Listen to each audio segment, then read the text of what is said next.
doing that again, but I would imagine they would have discussed that over dinner last night. It'll be something that's happened since the cars went to the grid. We understand, I don't know if this has already been said while I was down on the grid, but we understand Michael Schumacher did a full 3 laps by going through the pit lane before he actually decided to use his race car. So if there's any kind of situation like that that's arisen, they may have a quick chat about it.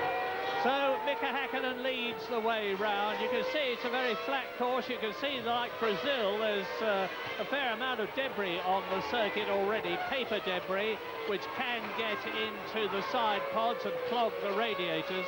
Now, it's a twisty old course here. There's one long stretch of about 170 miles an hour.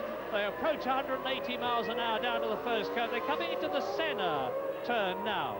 You see the cars toing and froing. You're not allowed to do practice starts, so what you do is just bury the throttle for short bursts to put some temperature into the rear tyres, and you saw Häkkinen waving around the steering wheel there to try and generate a little bit of front temperature. That's not too effective, but this will be.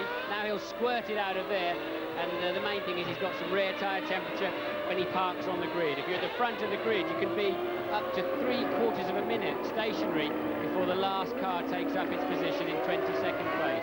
Yeah, and you therefore have to worry a lot about whether you're going to burn your clutch out. Sean Alesi there, who for the first time is ahead of his Sauber teammate Johnny Herbert on the grid. Johnny, as you've already heard, has had a dreadful 2 days qualifying and the practice driving on Friday.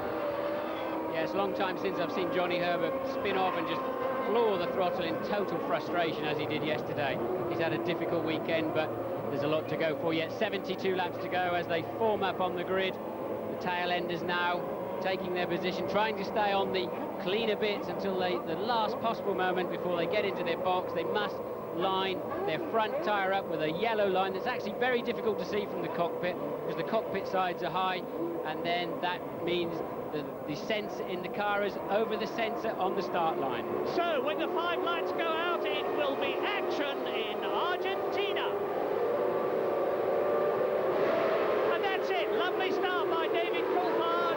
We go with the grid up into the first corner, and Häkkinen has got past Schumacher. Häkkinen is second behind Michael Schumacher, and the leading Williams has got past Eddie Irvine, so bad starts for both the Ferrari drivers. And it is David Coulthard, Mika Häkkinen, Michael Schumacher, and then the rest goes streaming round. Everybody has got away, all 22 drivers. We're going to be seeing a lot of Esteban Tuero, the Argentine driver in the Minardi, but at the present moment, understandably, he's well at the back. He started in 20th position, and coming towards us, it's McLaren, Schumacher, Frentzen is 4th, Irvine is 5th, Villeneuve is in 6th position.